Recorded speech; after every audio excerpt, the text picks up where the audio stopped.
Thank you for making your way back into the auditorium.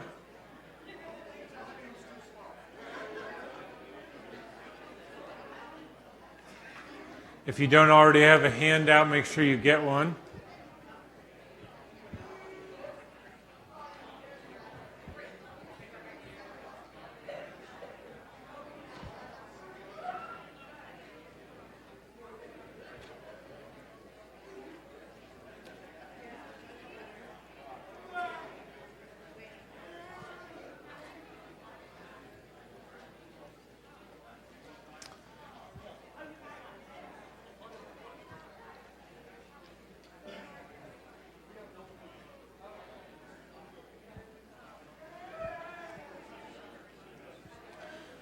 All right, thank you for coming back. So in this session, we're talking about the number one objection raised against the Christian faith, which is the problem of evil and suffering. And you may be here today because you have a friend or a family member, someone that you know that struggles with this issue or rejects God because of something that's happened in their life. Or you might be the one who's gone through a tragic loss or suffering, or as you look at the evil that goes on in the world, you say, where is God in all of this? So let me just wait till the PowerPoint comes up to continue on there.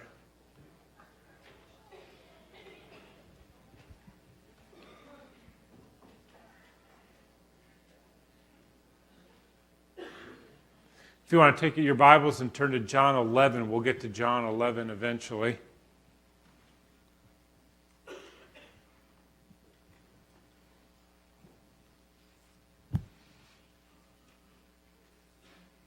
Good to go? All right, great. So the question is, how can a loving God exist in such a broken world? And whenever I give this, I know that some of the people sitting here may be Christians wrestling with this. Maybe you've lost someone that you love. Maybe you've endured difficulty. Maybe you've lost it all financially. Or your marriage is in trouble. Or you've watched your kids walk away from the Lord. There's a whole number of different ways that suffering comes into our life. Or maybe you're suffering at the hands of a person who's evil. I remember talking with a woman once whose whole life was shattered because of the way a landlord had treated her and had destroyed things that were precious to her, and she was just heartbroken over it. So we want to ask this question: how do we reconcile a loving, omnipotent God with evil and suffering in the world? I was doing a conference a few years ago in central Pennsylvania outside of Harrisburg, and I showed up early. It was a church kind of like this, out in the middle of nowhere, but really out in the middle of nowhere. I drove through farm country for 20 minutes, came around the corner, and there's this large church. And I got there early and there was no one there, so I just kind of walked around the grounds.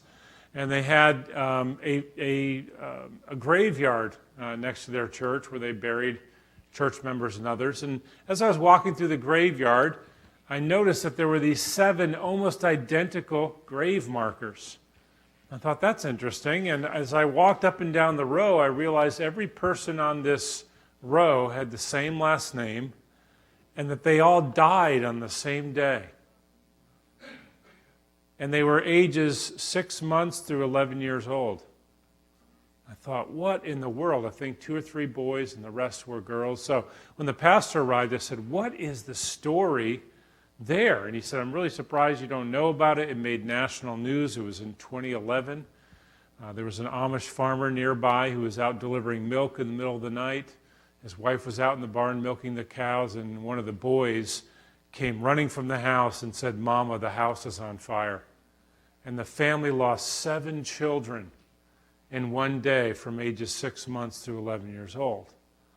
And I was staggered. I thought, what in the world? How could anyone endure such a loss? How could you deal with that?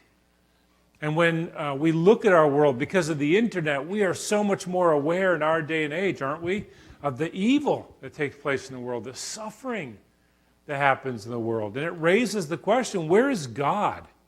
If he's all-powerful, if he's all-loving, why doesn't he do anything about it? So it's a good question that unbelievers ask. They might say something like this: couldn't God have made a world in which evil and suffering doesn't exist? Or I would never hurt my children needlessly, so why does God? If God is not even better than me, why should I worship him?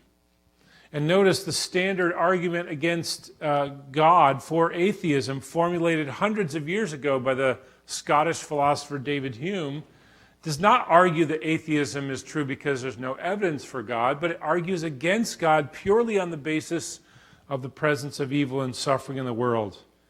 Premise one: if God were all powerful, he'd be able to prevent evil. If God were all good, he would desire to prevent evil. So if God were all powerful and all good, there would be no evil, but there is evil, therefore there is no all powerful, all good God. And many people resonate with that. Many people who've endured suffering say, if there was a God, why didn't he do anything about this? But I want you to notice the answer to these objections starts with an examination of the assumptions behind the question. When people raise this objection, as I said before, this is the number one objection raised against the Christian faith. If there is an all-powerful, all-loving God, why is there so much evil in the world? Why is there so much suffering? First, I want you to notice that that question assumes several things. First of all, it's assumed that suffering is necessarily bad.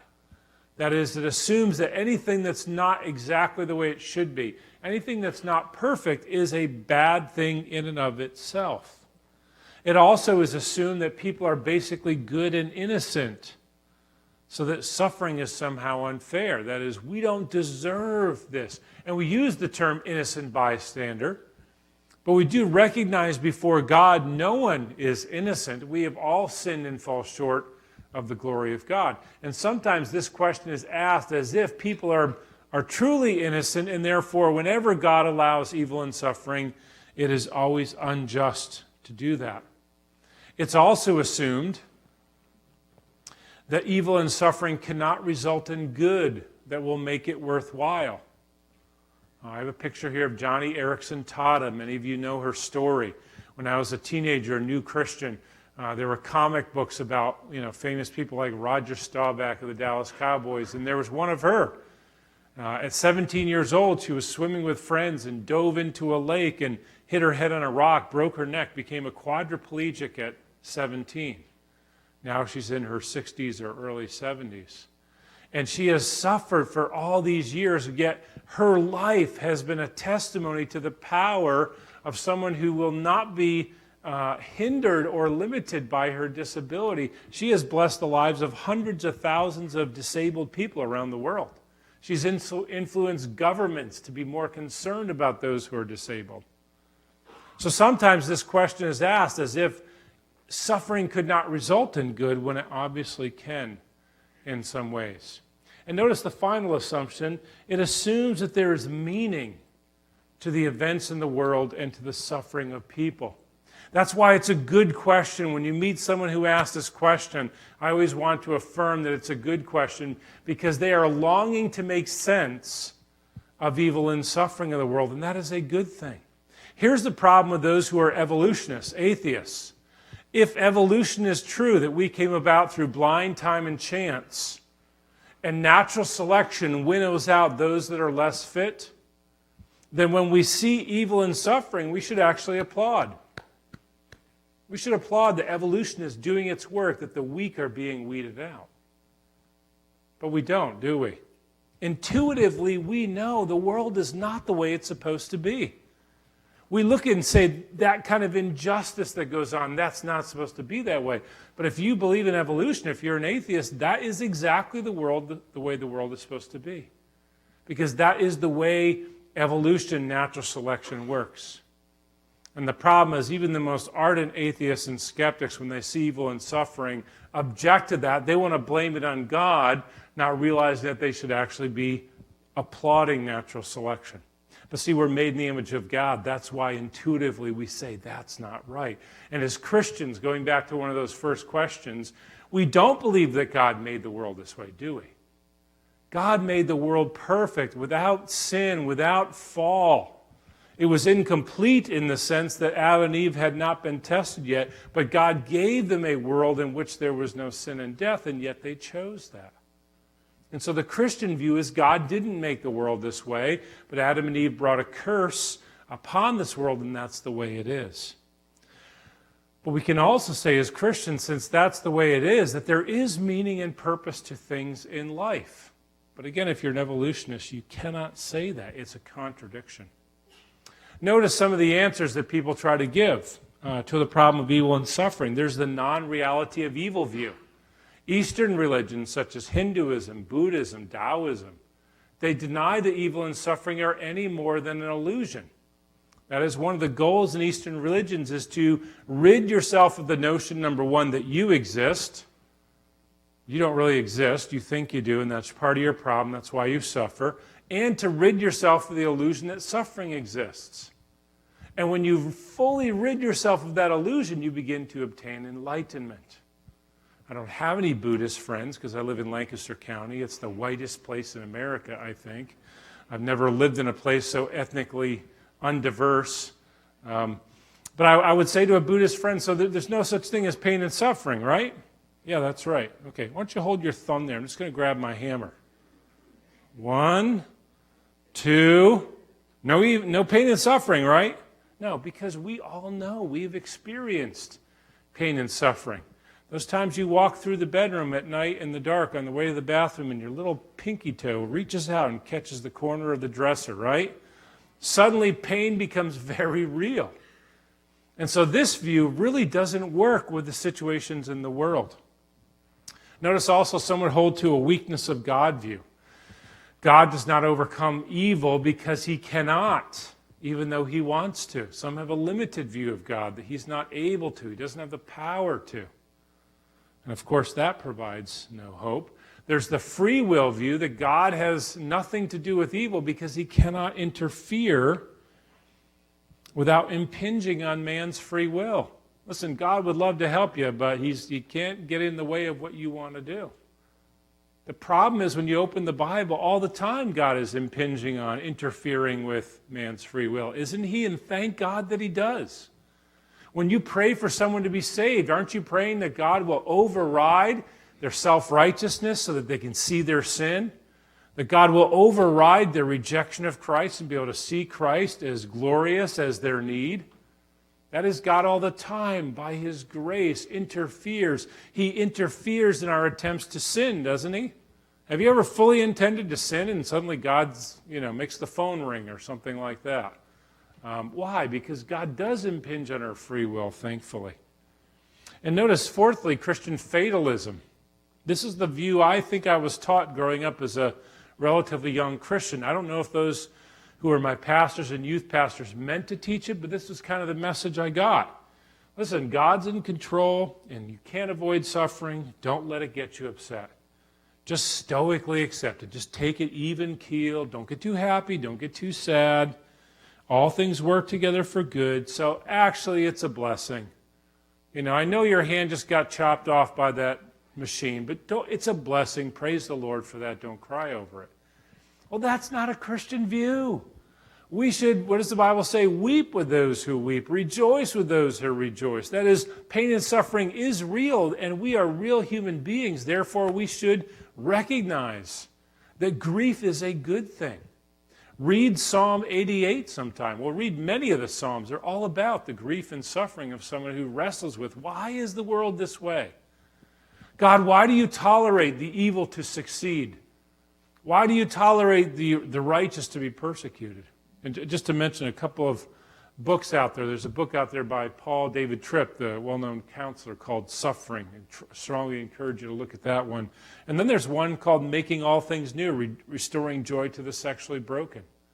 That is, some people, their suffering is they struggle with sexual attractions that they don't want. And as a church, we need to learn to have a biblical view of recognizing, upholding God's sanctity of sex within a monogamous heterosexual marriage, but acknowledging and encouraging, helping, coming alongside those with sexual desires that they don't want. That is a form of suffering.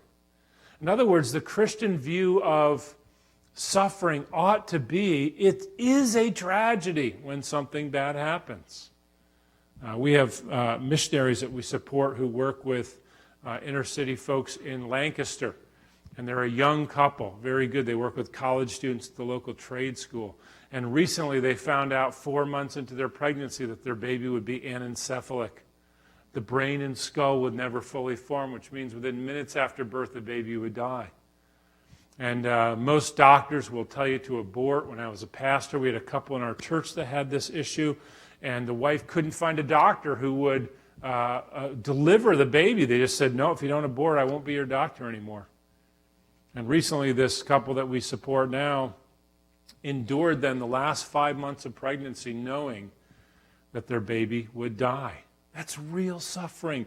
And they wept and they grieved, and Christians around them surrounded them and said, yes, this is terrible. This is a tragedy. We do grieve because of the brokenness of the world, the fact that the world is under a curse. So non-Christian answers are not really helpful when it comes to this. So what do we offer as Christians as an answer? Notice, first of all, at the bottom of that page, God is the standard for his actions. We need to remember that there's no such thing as a standard of goodness or love or mercy that stands above God, where somehow if God does something that doesn't meet our expectations, then God's got to explain the gap. No, God is the standard for his actions. Whatever God does is just, is loving. And we don't always understand that, do we?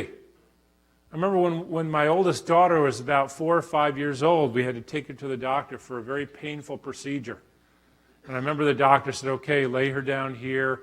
And she looked up at me and she's like, Daddy, I'm scared. And I'm just like trying to hold back the tears because I know that they're going to make her go through this difficult procedure to make sure she's okay. And she's looking up at me, Daddy, why are you letting them do this to me? Why? Because she couldn't understand what she was going through, but I knew that love demanded that I allow her to undergo that suffering.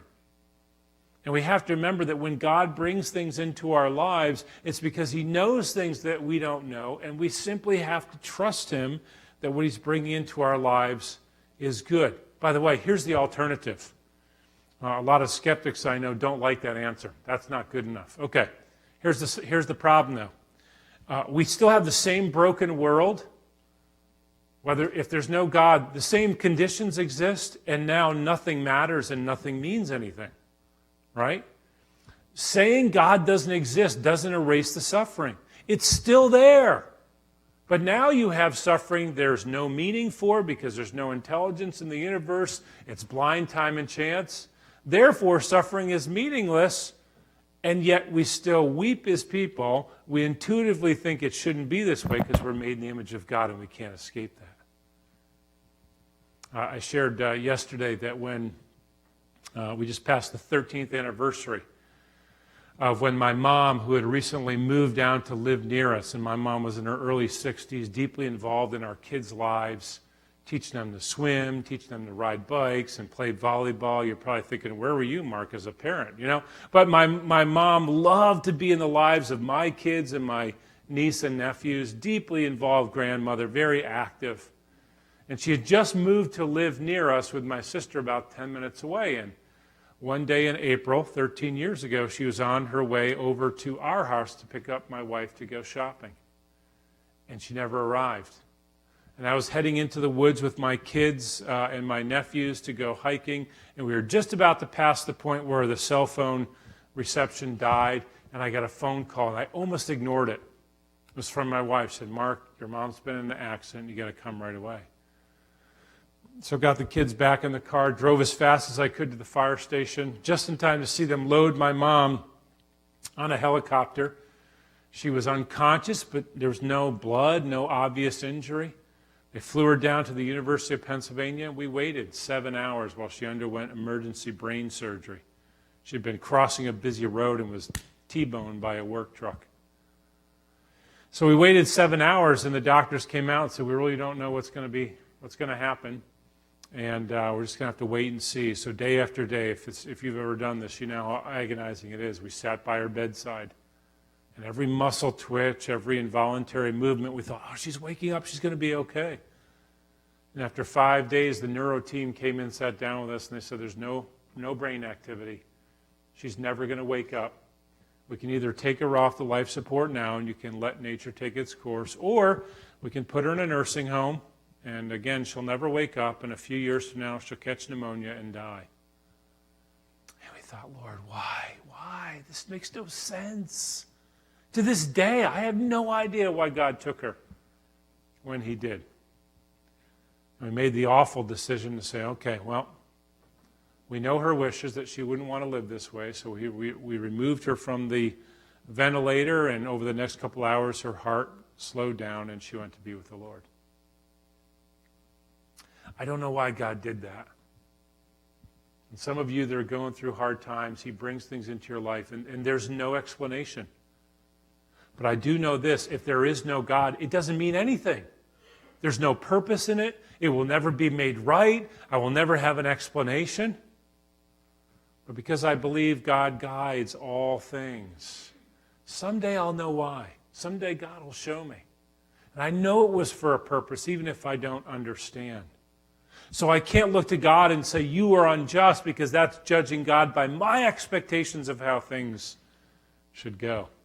Notice, secondly, on the top of the back page, God does not need to explain or to defend his actions to us. God does not need to defend his actions to us. When Adam fell into sin, remember, God says, Adam, have you eaten the fruit of the tree that I told you not to eat? And Adam said, the woman that you gave me. God doesn't say, oh, my bad, Adam. Yep, I gave you a faulty model. Let me start over again. I'll give you a better model. No, God doesn't take the blame for that. He blames Adam because Adam had free will. Adam had the choice in the garden to either choose to obey or choose not to obey, and he chose not to obey. God doesn't explain himself when he tells Abraham to sacrifice Isaac, or when Job wants answers. Job is the book of the Bible that most clearly addresses this issue. We're told in chapter 1, Job is the most righteous man of his day. And yet God allows unbearable suffering in his life, and we don't know why. But when Job begins to get a little bit defensive in chapter 23, he says, I'd like to file a lawsuit against God. I'd like to put him on a stand and treat him as a hostile witness. As we get down to the end of the book of Job, God says, okay, let's hold the trial. However, I'm going to put you on the witness. I'm going to stand. I'm going to ask you questions. And then God rattles off questions for several chapters. Where were you? Where were you? Where were you? You want an answer? I almost broke into the, few good men. You want an answer? I'll give you an answer. You want the truth? You can't handle the truth. No. And Job comes to realize that he cannot understand God's answer because he is so far below God. We are created beings. Notice the next point here. As fallen, finite beings, we cannot understand the reasons of a perfect, infinite, and uncreated God. I like to think about it this way. When I was in junior high, I got my first calculator. Now, teens, you will never know the thrill of the high technology of a calculator. Like, you just take it for granted. When I was in 7th grade, my parents probably spent $2,500 on this little calculator. No, probably not that much. But I brought the calculator to school, and all the kids gathered, all my friends gathered around. Yes, I was part of the nerd group. And they're like, ooh, a calculator. We heard of such technology, but we've never seen it. Try 2 + 2, 4. It works. Amazing. I know, we were really rubes in those days. I understand that. Try 7 × 7. Let's really put it to the test. 49. Wow. Here's the problem is because we are created beings, we are calculators. We have the computing power, the understanding power of a calculator. And God's mind is the supercomputer that runs NASA or the NSA or Amazon. And when we demand God, I want you to explain yourself to me. I want to know why you did this in my life. I want to know why you're allowing this. It's like we're saying, I want you to download your operating system, God, on my calculator mind. And it doesn't work. It crashes, right? You can't do that.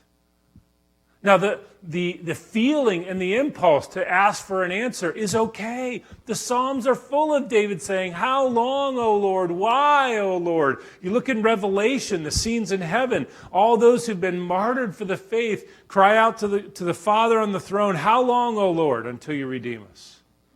Finally. It's okay to ask why. It's okay to want answers. But ultimately, we have to come around to the point of saying, "God, I trust you. I don't know why, and it hurts, and I don't like it. But my choice is either to trust an all-powerful, all-loving God who has given his Son for me." Romans 8:32, how will he who gave us his Son not also give us all good things? God, if you gave me your Son, I can trust you to give me everything else good. And while you may not give me an answer in this lifetime, I know you're a good God, and therefore I will rest my hands in you. That's why the Bible describes Jesus as the good shepherd, as the anchor for our souls, as the shepherd for our souls. Because there's many things in this life that we cannot explain and we will not find answers for, but we can rest and trust in that. It's kind of like if you were taking a trip with a little child and they were worried about all kinds of things. What happens if we're late for our flight? What happens if our luggage gets lost? What happens if we lose our money? You'd say, "Don't worry about it, honey. I'll take care of it. You don't have to worry. I just want you to enjoy this trip." And God says to us, "I've got it. And some things I'll explain to you, some things you'll see later on in life, and some things you won't, but you can trust me with this." Notice number 5, an even better Christian answer is that God may have a perfectly good reason for allowing evil and suffering that we cannot know or comprehend. The standard atheistic view assumes that God cannot possibly have a good reason for allowing evil and suffering, yet it can't prove that. And the Christian answer says that with man's limited understanding, he cannot possibly know whether or not God has good reasons for allowing suffering. So it comes down to trusting God. Notice number 6, though, ultimately only the Christian worldview validates that suffering is genuine, yet not meaningless. We're told God grieves over evil and suffering. God is not some deistic God that stands back and says, "Listen, I started everything, you guys got to deal with the details." Look in John chapter 11. I love this story. It tells us the heart of God. John 11, as you know, Jesus' good friend Lazarus is sick. And Martha and Mary, his sister, send a message to Jesus, "Come, because the one you love is sick." And Jesus specifically, intentionally waits until Lazarus dies. And then he goes to see Lazarus, his friend who has now died. Then he goes to Martha and Mary. John 11, beginning in verse 17. Now when Jesus came, he found that Lazarus had already been in the tomb 4 days.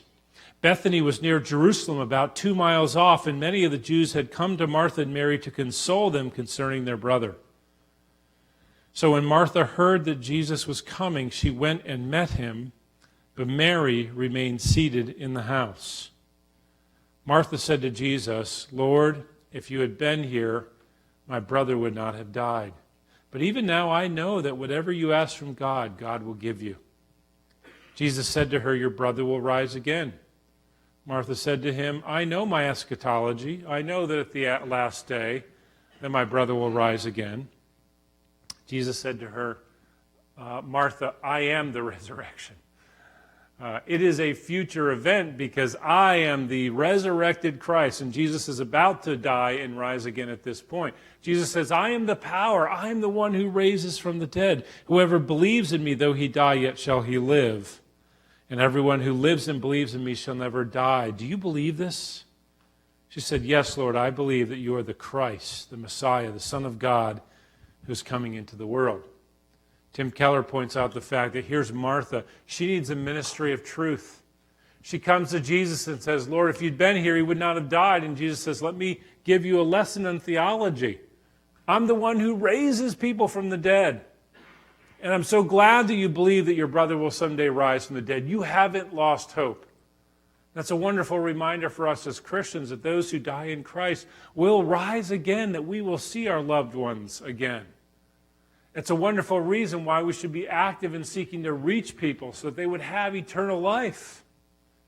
But Martha needed a ministry of truth, but notice Mary needed something different. This is a good reminder to us when we talk to people who've endured evil and suffering.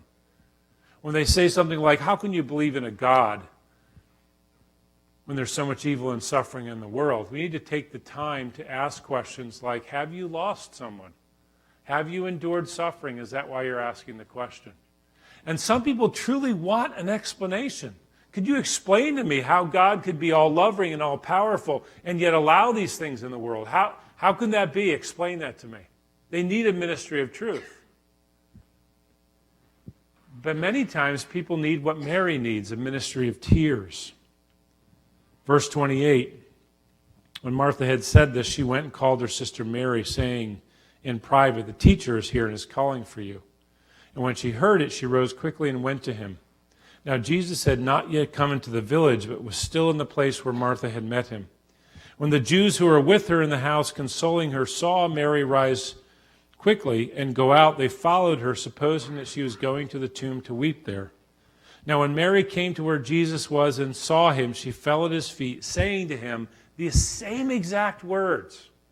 Same exact words, but Jesus understands that she needs something different. Lord, if you'd been here, my brother would not have died. When Jesus saw her weeping, and the Jews who had come with her also weeping, he was deeply moved in his spirit. That word is very interesting in Greek. It means he bellowed in anger. In other words, Jesus looked at the situation where close friends of his were broken up over the loss of their brother. And Lazarus is Jesus' own friend. And what does he do? He's like, oh! I don't know if that's exactly how he did it, but why did he bellow in anger? Because God grieves over the brokenness of this world that we have brought upon it. God does not remain unaffected. He grieves. And notice, and he said, where have you laid him? They said to him, Lord, come and see. And then verse 35, Jesus wept. I had a college student tell me a couple of years ago, Dr. Farnham, this is my favorite verse. And so being the skeptical professor that I was, I'm like, yeah, easy to memorize, I get it. And then he rebuked me. He said, no, I'm serious. I'm like, oh man, now I feel bad. He said, when I read that, I realize this is how God feels about my suffering. See, sometimes we tend to separate. Well, God's up there, Jesus is down here. And for some people, I can relate to Jesus, but not to God. Jesus tells Philip, when Philip says, we've been with you so long, show us the Father. And Jesus says, Philip, have I not been with you so long? If you've seen me, you've seen the Father. Jesus came to show us in physical, tangible form who God is and how he reacts. And here, Jesus weeps. He doesn't get a little misty-eyed and sniffle, say, sorry, I got something in my eye. He weeps. Now think about the situation. This is the most amazing part. What is he about to do? He's about to raise Lazarus, so why does he weep? I would think Jesus would stroll into town all cocky, like, calm down everybody, I'm here, got it under control, shazam, and bring Lazarus out of the tomb. But he doesn't do that. Jesus shows the heart of God in taking the time to weep with Mary over the loss of his friend. And then he demonstrates his power.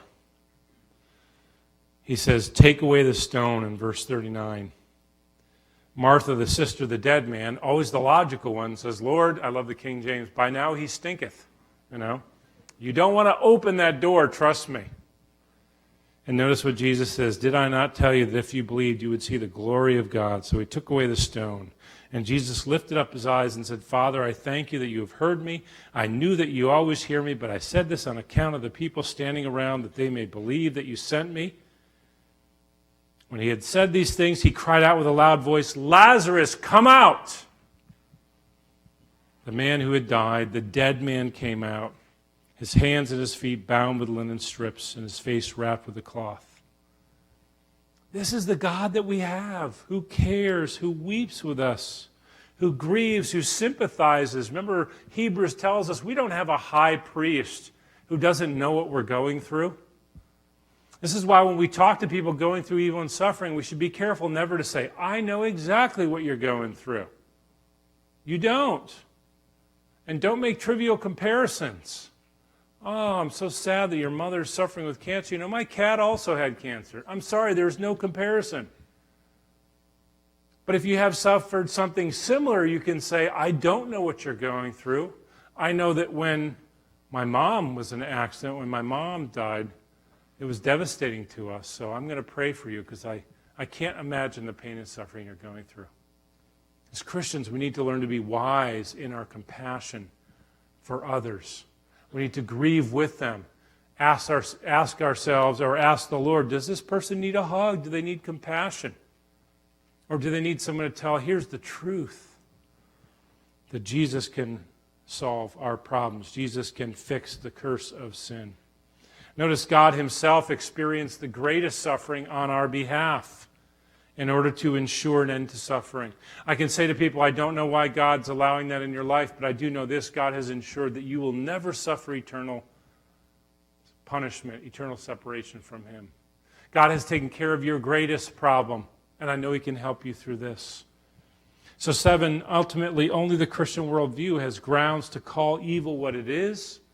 My skeptic friend tells me the world's getting better. Mankind is fixing its own problems. My response is you probably ought to broaden your news reading because you're obviously not paying attention to what's going on in the world. But we're told that in Scripture, God hates evil and has nothing to do with it. As God is intending to fix the world and the new heavens and the new earth to give us an eternal place of dwelling that will be free from suffering and death. Evil is the enemy of God and all that he has made. And God will destroy his enemies in the end. Thirdly, non-Christian views tend to minimize evil, or they fail to recognize it as such, or they're unable to give distinctions between good and evil. In Christianity, we can look at evil and brokenness and suffering and call it what it really is and say, this is really bad. This is why Christians above all should be most concerned to help those who need help, so that we can say, we care deeply about your suffering because God cares about it. And then finally, God ultimately overcame evil by the death of his Son. Jesus conquered the consequences of sin, that is death, by his resurrection. We just celebrated Easter. And the next hour we'll talk about how do we know Jesus really rose from the dead. But we can have hope because if Jesus conquered death and sin, that he has the power then in our lives to do the same. I hope that this helps you as you wrestle with the problem of evil and suffering. I'd be glad to stick around later and talk for questions, but we have to dismiss, right? Okay. We have time for 1 or 2 questions? Okay.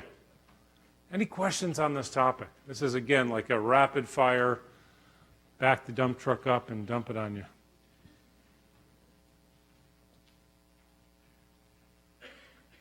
Okay, we got a hand over here and then a hand over here. Unless you're pointing. You're pointing, okay. So this, I don't know if it's about this or not, but you've mentioned about how every unbeliever is kind of stuffing down, like every day they're like physically shoving down. Like, not physically, but spiritually, yes. Okay, yes. Okay, I just see it, you know. Now, is this something that you would say to a non-believer? Would you mention those words to them? No, that's a great question. I would never say to an unbeliever, come on now, you know there's a God, admit it. No, I operate rather with the understanding that in all their responses, they're trying to avoid the God question, find an alternate explanation. But I do want to focus on their intuition. When they say something like, I'm so mad at all that goes on in the world, I want to affirm that. And I want to say, yes, me too. That makes sense in my Christian worldview because the world's not the way it's supposed to be. But how do you as let's say they're an atheist or skeptic, how do you as a person who doesn't believe in God and you believe evolution, natural selection guides everything, why are you upset by the way the world is? That's just the way it works. So I respond to them knowing that they know the truth of God and are trying to suppress it, but I never actually say that to them. And okay, so let's say there's a case that someone, I know yesterday you were talking about, someone saying like, oh, yeah, I believe in this, and then you kind of going against that, and oh no, I believe in this, and oh no, I believe, where they'll get to a point like, oh yeah, I believe in aliens or whatever. So how do you, I guess, deal with someone like that just keeps on like going from one thing to the next thing to the next thing? That's a great question. If people are jumping around from topic to topic, I typically will say, can we go back to this one point and talk about this first before we move on? Other time, if they're not interested in doing that, I recognize that's just a tactic to not have to address issues.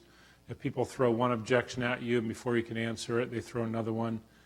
I would either try to press them to focus on one objection, or I would say, if you ever want to talk seriously about this particular issue, I'm always willing.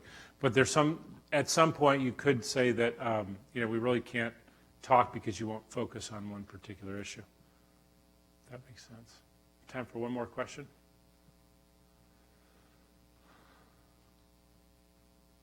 Okay, let's bow our heads and pray. Lord, I pray that you'd help us to be loving, compassionate, wise responders to those who are suffering, to those who wrestle with the evil in the world, that we would not trivialize it, that we would take it seriously, but that we would also point attention to the glorious truth that you have conquered death and sin, that suffering can be understood at the hand of a good God. And Lord, help us to be compassionate. Help us to seek out those who are suffering and to engage them, even if we don't feel confident that we have all the answers, because sometimes they just need to know that we care. But Lord, that we might point them to Christ, who has endured the suffering on our behalf, and that we might have an influence in the lives of those who are enduring great suffering for your glory. We pray this in Jesus' name. Amen. See you in the next hour.